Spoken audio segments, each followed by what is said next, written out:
Əziz izləyicilərimiz, bugün biz umaşlı pirog hazırlayacağıq. Ona görə də mən vaxt getməsin deyə əvvəlcədən 4 stəkan unu eləmişəm. Bu 4 stəkan unun içinə bir paşka vanil atırıq. 2 stəkan da 2 stəkan da pesoq qarışdıracağıq. İndi biz bu qarışımı tam qarışdırırıq ki, bir-birinə qarışsın. Biz əvvəlcə bir paşka silvişni yağı, istəsəniz margarin də ola bilər, ancaq mən silvişni yağla hazırlamağı xoşlayıram. Ona görə də bir paşka silvişni yağla umac eləyirəm. Umacı da çək.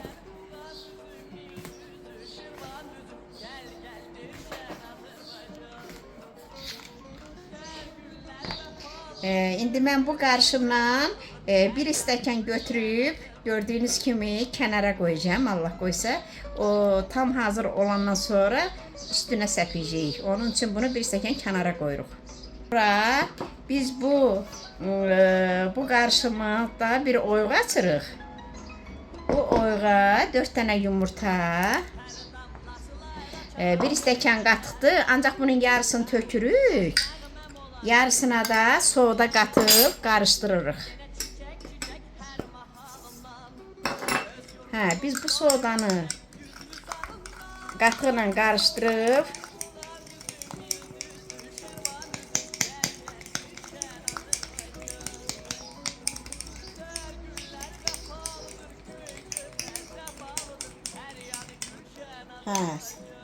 sodanı da qatıqla qarışdırıb tökürük bu məhlulun içinə.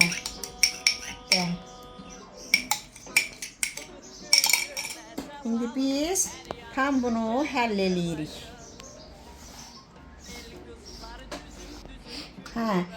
Əziz izləyicilər, biz bu listi silvişni yağla tam yağlayırıq tamamilə.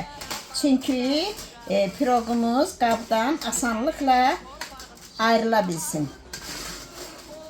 Ona görə də biz bunu tamam yağlayırıq bolluca. İndi biz bu kütləni listə tökürük.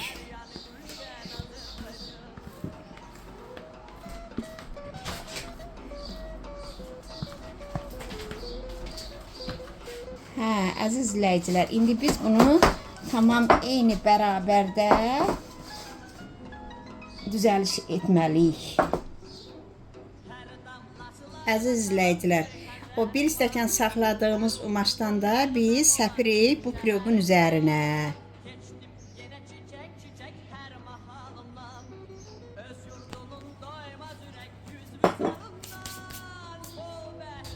Əziz izləyicilər, əvvəlcədən isitdiyimiz sobaya veririk piroqumuzu. Allah'ın izniyle pişsin.